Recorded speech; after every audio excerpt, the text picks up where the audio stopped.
Hi friends, welcome back to my YouTube channel. ಎಲ್ಲರೂ ಹೇಗಿದ್ದೀರಾ? ಎಲ್ಲ ಚೆನ್ನಾಗಿದ್ದೀರಾ? ನಾವಂತೂ ಸೂಪರಾಗಿದ್ದೀವಿ. ಇವತ್ತೇನು ಮಾಡ್ತಾಯಿದ್ದೀನಿ ಅಂದರೆ, ನಾನು ಅಡುಗೆ ಕೆಲಸಕ್ಕೆ ಹೋಗ್ತೀನಲ್ವಾ. ಸುಮಾರು ಜನ ಹೇಳ್ತಾಯಿದ್ರು, ಡೈಲಿ ನೀವು ಹೆಂಗಿದ್ರು ಅಡುಗೆ ಕೆಲಸಕ್ಕೆ ಹೋಗ್ತೀರಲ್ವ, ಅದನ್ನೇ ಬ್ಲಾಗ್ ಮಾಡಿ ಹಾಕಿ, ವ್ಯೂ ಬರುತ್ತಾ ಇಲ್ವಾ ಚೆಕ್ ಮಾಡಿ ಅಂತ ಹೇಳ್ತಾಯಿದ್ರು. ಸರಿ, ಒಂದು ದಿವಸ ಮಾಡವ, ಯಾವ ಥರ ಬರುತ್ತೆ ಇಲ್ವಾ, ವ್ಯೂ ಬರುತ್ತಾ ಇಲ್ವಾ ಅಂತ ಚೆಕ್ ಮಾಡೋದಕ್ಕೆ ಇವತ್ತು ಬ್ಲಾಗ್ ಮಾಡ್ತಾಯಿದ್ದೀನಿ. ನೋಡಿ, ನಾನು ಬೆಳಗ್ಗೆನೇ ಒಂದು 7 ಗಂಟೆಗೆ ಮನೆ ಬಿಟ್ಟೆ. 7 ಗಂಟೆಗೆ ಮನೆ ಬಿಟ್ಟು ಈಗ ನಡ್ಕೊಂಡು ಹೋಗ್ತಾಯಿದ್ದೀನಿ. ಇದು ಡೈಲಿ ನಡ್ಕೊಂಡೇ ಹೋಗೋದು, ನಾವೇನು ಆಟೋದಲ್ಲಾಗಲಿ ಬಸ್ಸಲ್ಲಾಗಲಿ ಹೋಗೋದಿಲ್ಲ. ಬೇರೆ ಕಡೆ ತುಂಬ ಜನ ಬಸ್ಸಲ್ಲೆಲ್ಲ ಹೋಗ್ತಾರೆ, ನಾನೆಲ್ಲೂ ಬಸ್ಸಲ್ಲಿ ಹೋಗೋದಿಲ್ಲ, ನಡ್ಕೊಂಡು ಹೋಗೋದು ನಡ್ಕೊಂಡು ಬರೋದು ಅಷ್ಟೇ. ನಾನು ಒಂದು 8 ಮನೇಲಿ ಅಡುಗೆ ಕೆಲಸ ಮಾಡ್ತೀನಿ.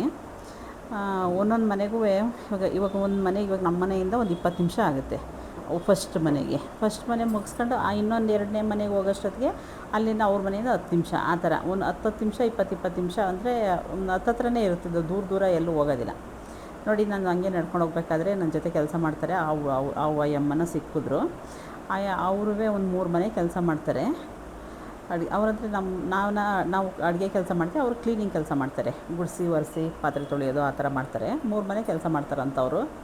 ಅವರು ಎಲ್ಲರಿದ್ರೆ ಕೆಲಸ ಕೇಳು ಅಂತ ಮಾತಾಡ್ತಾಯಿದ್ರು. ಸರಿ, ಹೇಳ್ತೀನಿ ಬಿಡು ಅಂತ ಹೇಳಿದೆ. ನೋಡಿ, ಈಗ ಅವ್ರ ಮನೆಗೆ ಹೋದ್ರಲ್ಲ, ಅವ್ರು 8,000 ಕೊಡ್ತಾರಂತವರು ಕ್ಲೀನಿಂಗ್ ಮಾಡಿದ್ರೆ. ಹಂಗೆ ಮಾತಾಡ್ಕೊಂಡು ಹೊರಟೋದ್ರು. ಅವ್ರ ಮನೆ ಸಿಕ್ತು. ನಾನು ಕೆಲಸ ಮಾಡೋ ಮನೆ ಸ್ವಲ್ಪ ದೂರ ಇತ್ತು, ಅದಕ್ಕೆ ನಡ್ಕೊಂಡು ಹೋಗ್ತಾಯಿದ್ದೆ. ಹೆಂಗಿದ್ರು ಬೆಳಗ್ಗೆ ಹೊತ್ತು ವಾಕಿಂಗ್ ಆಗುತ್ತಲ್ವ.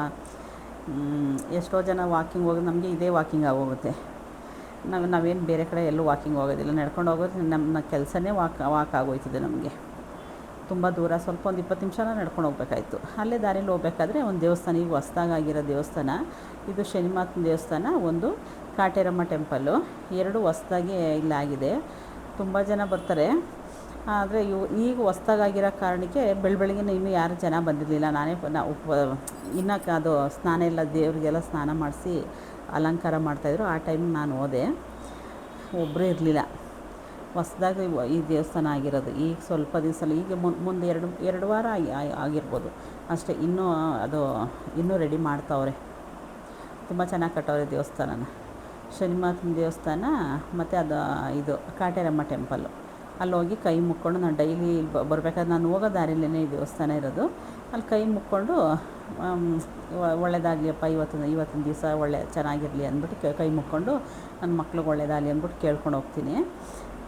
ಸರಿ, ಅಲ್ಲಿ ದೇವಸ್ಥಾನ ಎಲ್ಲ ಹಾಗೆ ಇವರು ಎಲ್ಲ ಇದು ಪೂಜೆ ಮಾಡ್ತಾಯಿದ್ರಲ್ಲ, ಅಭಿಷೇಕ ಎಲ್ಲ ಮಾಡ್ತಾಯಿದ್ರು.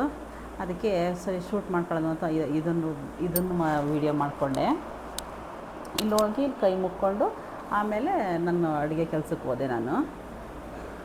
ನೋಡಿ, ಇನ್ನು ಇದು ಕಾಟೇರಮ್ಮ ಟೆಂಪಲ್. ಇದು ಈಗ ಹೊಸ್ದಾಗಿರೋದು. ಇದು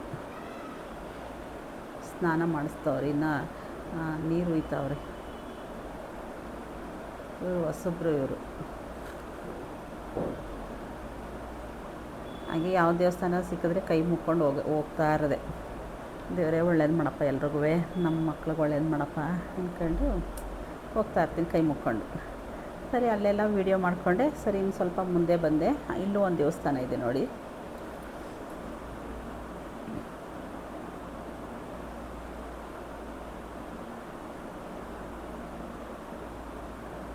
ಇದು ಪಕ್ಕದ್ದು ಶನಿಮಾತನ ದೇವಸ್ಥಾನ. ಚೆನ್ನಾಗಿ ರಂಗೋಲಿ ಎಲ್ಲ ಚೆನ್ನಾಗಿ ಬಿಟ್ಟಿದ್ರು ನೋಡಿ. ಇದೊಂದು ದೇವಸ್ಥಾನ ಇದೆ. ಇದು ಬಂದು ಓಂ ಶಕ್ತಿ ಟೆಂಪಲ್ಲು.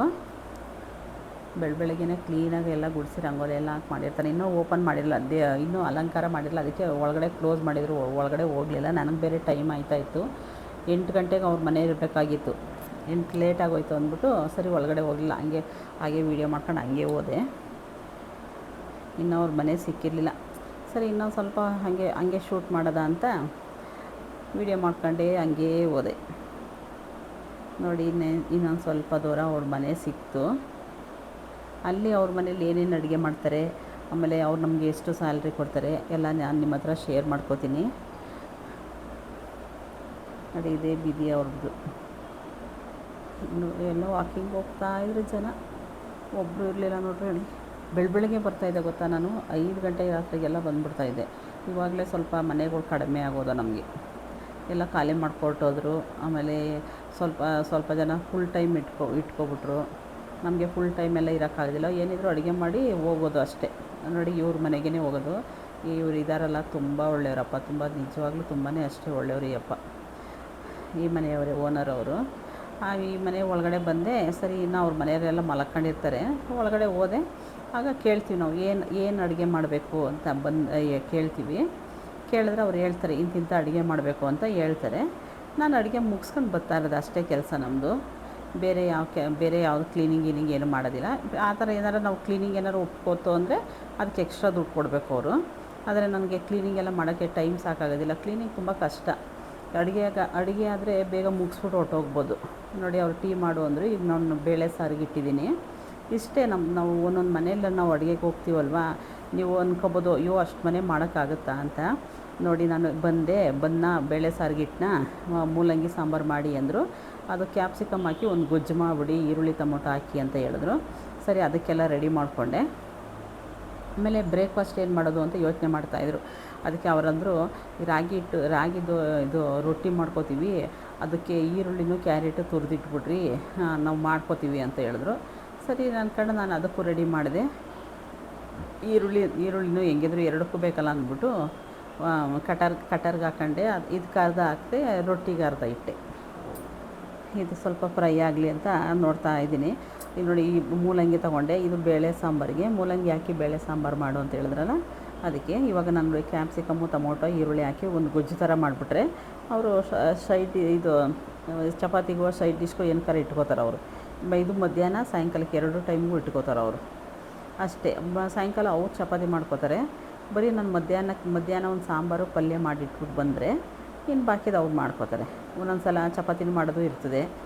ಅದು ಒಂದೊಂದು ದಿವ್ಸಕ್ಕೆ ಒಂದೊಂದು ಐಟಮ್ ಇರ್ತದೆ ಇವ್ರ ಮನೇಲಿ. ಅಂದರೆ ಒಂದು 3 ಐಟಮ್ ಮಾಡ್ತೀವಿ. ಒಂದು ಮನೆಗೆ ಹೋಗ್ತೀವಲ್ವ, 3 ಐಟಮ್ ಮಾಡ್ತೀವಿ. ಇವ್ರ ಮನೆ ಬಂದ್ಬಿಟ್ಟು 4 ಜನ, ಗಂಡ ಹೆಂಡತಿ ಅಜ್ಜಿ ತಾತ, ಒಂದು ಹುಡುಗ ಇದ್ದಾನೆ, ಅವ್ರು ಒಬ್ಬ ಮಗ ಇದ್ದಾನೆ, ಅದು 4ನೇ ಕ್ಲಾಸ್ ಹುಡುಗ. 5 ಜನ ಒಟ್ಟು. ನೋಡಿ ಇವಾಗ ಇದು ರೊಟ್ಟಿಗೆ ರಾಗಿ ರೊಟ್ಟಿ ಮಾಡು ಅಂತ ಹೇಳಿದ್ರಲ್ಲ, ಮಾಡಿಡೋಕ್ಕೆ ಇದು ತುರಿದಿಡು ಅಂದರು. ಅದಕ್ಕೆ ರೆಡಿ ಮಾಡಿಟ್ಟೆ. ಅವ್ರು ಮಾಡ್ಕೋತಾರೆ ಇದನ್ನು. ಅವರು 5 ಜನ ಇದ್ದಾರೆ. ನಮಗೆ ಈ ಮನೇಲಿ ಬಂದು ಒಂದು ತಿಂಗಳಿಗೆ 5,600 ರೂಪಾಯಿ ಕೊಡ್ತಾರೆ ಈ ಮನೇಲಿ. ಈ ಫಸ್ಟ್ ಮನೇಲಿ ಇನ್ನೊಂದು ಮನೆಗೆ ಹೋಗ್ತಾಯಿದ್ದೆ, ಅವ್ರು ಖಾಲಿ ಮಾಡ್ಕೊಂಡು ಹೋದರು. ಅದಕ್ಕೆ ಸ್ವಲ್ಪ ಲೇಟಾಗಿ ಬರ್ತಾಯಿದ್ದೀನಿ. ಇಲ್ಲಾಂದರೆ ಇನ್ನೂ ಸ್ವಲ್ಪ ಬೇಗ ಬರ್ತಾಯಿದ್ದು. ಅವ್ರು ಬೇರೆ ಶಿಫ್ಟ್ ಆಗೋದ್ರು. ಇದು 2ನೇ ಮನೆ ಆಗಿತ್ತು ನನಗೆ. ಇವಾಗ ಇದೇ ಫಸ್ಟ್ ಮನೆ ಆಗೋಯ್ತು. ನೋಡಿ ಬೇಳೆ ಸಾಂಬಾರು ಇದು ಬಂದ್ಬಿಟ್ಟು ಸಾಂಬಾರು ಪುಡಿ ಅವರು ಯಶವಂತಪುರದಲ್ಲಿ ತರ್ತಾರೆ ಅವರು. ಮಲ್ಲೇಶ್ವರಮಲ್ಲಿ ಪ್ಯಾಕೆಟ್ ತರ್ತಾರೆ. ಎಷ್ಟು ಚೆನ್ನಾಗಿರ್ತದೆ ಅಂದರೆ ಸಾಂಬಾರು. ಸುಮ್ಮನೆ ಎಲ್ಲ ತರಕಾರಿ ಬೇಳೆ ಟೊಮೊಟೊ ಎಲ್ಲ ಬೇಯಿಸ್ಬಿಟ್ಟು ಸಾಂಬಾರು ಪುಡಿ ಹಾಕಿ ಉಪ್ಪು ಹಾಕಿ ಒಗ್ಗರಣೆ ಮಾಡಿಬಿಡೋದು. ಸಾಂಬಾರಂತೂ ಅಷ್ಟು ಚೆನ್ನಾಗಿರ್ತದೆ. ಹುಣಸೆ ಹುಳಿ ಹಾಕ್ಬಿಟ್ಟು ಒಗ್ಗರಣೆ ಮಾಡಿಬಿಟ್ರದ್ದು ಸಾಂಬಾರು ಅಷ್ಟು ಸೂಪರಾಗಿರ್ತದೆ. ಮನೆಯಲ್ಲೂ ನಾವು ಆ ಥರ ಮಾಡೋದೆಲ್ಲ ಪೌಡ್ರ್, ಆ ಥರ ಇರ್ತದೆ ಪೌಡ್ರು. ನೋಡಿ ಪಲ್ಯನೂ ರೆಡಿ ಆಯಿತು, ಒಗ್ಗರಣೆಗೂ ರೆಡಿ ಮಾಡ್ತಾಯಿದ್ದೀನಿ. ಮುಕ್ಕಾಲು ಅವರಲ್ಲೆಲ್ಲ ಮುಗಿಸ್ಬಿಡ್ತೀನಿ. 45 ಮಿನಿಟ್ಸಲ್ಲೆಲ್ಲ ಮುಗಿಸ್ಬಿಡ್ತೀನಿ. ಈ ಥರ ಏನಾದ್ರು ವೀಡಿಯೋ ಏನಾದರೂ ಇದ್ದರೆ, ಶಾರ್ಟ್ಸ್ ವೀಡಿಯೋ ಏನಾದ್ರು ಮಾಡ್ಕೊಳ್ಳೋಂಗಿದ್ರೆ ಸ್ವಲ್ಪ ಲೇಟ್ ಆಗುತ್ತೆ ಅಷ್ಟೇ. ಇಲ್ಲಾಂದರೆ ನಾನು ಒಂದು 1/2 ಅವರ್ ಮುಕ್ಕಾಲು ಅವರಲ್ಲೆಲ್ಲ ಇಷ್ಟು ಅಡುಗೆ ಮುಗಿಸ್ಬಿಡ್ತೀನಿ. ಮುಗಿಸ್ಬಿಟ್ಟು ನೆಕ್ಸ್ಟ್ ಮನೆಗೆ ಹೊರ್ಟೋಗ್ತೀವಿ ನಾವು. ಆ ಥರ ನಮ್ಮದು. ಒಗ್ಗರಣೆಗೆ ಸಾಸಿವೆ ಕರಿಬೇವಿನ ಸೊಪ್ಪು ಹಾಕಿ ಅದು ಮೂಲಂಗಿ ಸಾಂಬಾರಿಗೆ ರೆಡಿ ಮಾಡಿದೆ. ಆ ಸಾಂಬಾರು ರೆಡಿ ಆಯಿತು, ಪಲ್ಯನೂ ರೆಡಿ ಆಯಿತು. ಇತ್ತಾಗೆ ನಾವು ಕ್ಯಾರೆಟು ತುರಿದಿಟ್ಟೆ, ಈ ಕಡೆ ಈರುಳ್ಳಿನೂ ಕಟ್ ಮಾಡಿಟ್ಟೆ. ಅದು ಅವ್ರು ಮಾಡ್ಕೋತಾರೆ ಅಂದ್ಕೊಂಡು ಇಷ್ಟೇ ನಾವು ಅಡುಗೆ ಕೆಲಸ. ನೋಡಿ ಮುಗಿಸೇಬಿಟ್ಟೆ, ಅಡುಗೆ ಕೆಲಸ ಮುಗಿಸ್ಬಿಟ್ಟೆ. ಇನ್ನು ನೆಕ್ಸ್ಟ್ ಇನ್ನೊಂದು ಮನೆಯವ್ರನ್ನ ಕಾಯ್ತಾ ಇರ್ತಾರೆ, ಅಯ್ಯೋ ಟೈಮ್ ಆಗೋಯ್ತು ಇನ್ನೂ ಬಂದಿಲ್ಲ ಅಂತ. ಅದಕ್ಕೆ ನಾವು ಫಾಸ್ಟಾಗಿ ಮಾಡಿಬಿಟ್ಟು ನೆಕ್ಸ್ಟ್ ಮನೆಗೆ ಹೋಗ್ಬೇಕಲ್ಲ.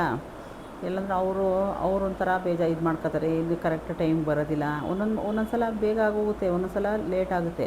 ಒಂದೊಂದು ಸಲ ಅಡುಗೆ ಇರ್ತದೆ, ಇವತ್ತು ಮಾಡಿರೋ ಅಡುಗೆ ಇರ್ತದೆ, ಅದನ್ನೇ ಅಡ್ಜಸ್ಟ್ ಮಾಡ್ಕೋತಾರೆ. ಪರವಾಗಿಲ್ಲ, ನಾವು ನಮ್ಮ ಮಾಡ್ತೀವಿ, ಪರವಾಗಿಲ್ಲ, ನಾವು ಏನಾದರೂ ಅದನ್ನೇ ಅಡ್ಜಸ್ಟ್ ಮಾಡ್ಕೋತೀವಿ ಅಂತ ಹೇಳ್ತಾರೆ. ಒಂದೊಂದು ಸಲ ಸಾಂಬಾರು ಮಾಡಿಸ್ತಾರೆ ಆ ಥರ. ಅದಕ್ಕೆ ಅಡುಗೆ ಕೆಲಸಕ್ಕೆ ಹೋದರೆ ನಮಗೆ ಈಸಿ ಆಗುತ್ತೆ. ಇವತ್ತಿರೋದನ್ನೇ ನಾಳೆ ಅಡ್ಜಸ್ಟ್ ಮಾಡ್ಕೋತಾರಲ್ವ.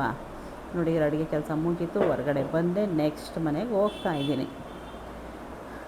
ಅಷ್ಟೇ. ನಾವು ಇವಾಗ ನಾನು ಮಾಡಿದ್ನಲ್ಲ ಅಷ್ಟೇ ಅಡುಗೆ. ಸುಮಾರು ಜನ ಅಂತಾರೆ, ಅಯ್ಯೋ ಅಷ್ಟು ಮನೆ ಮಾಡೋಕ್ಕಾಗುತ್ತಾ ಕೆಲಸನ, ಅಷ್ಟೆಲ್ಲ ಮಾಡ್ತಿರಲ್ಲ ಅಂತ. ಅದಕ್ಕೆ ಎಷ್ಟೊತ್ತು ಮುಗಿಸೇ ಬಿಡ್ತೀನಿ. ಇಲ್ಲಿ ತನಕ ನನ್ನ ವೀಡಿಯೋ ನೋಡೋದಕ್ಕಾಗಿ ಧನ್ಯವಾದಗಳು. ಮುಂದಿನ ವೀಡಿಯೋದಲ್ಲಿ ಸಿಗ್ತೀನಿ.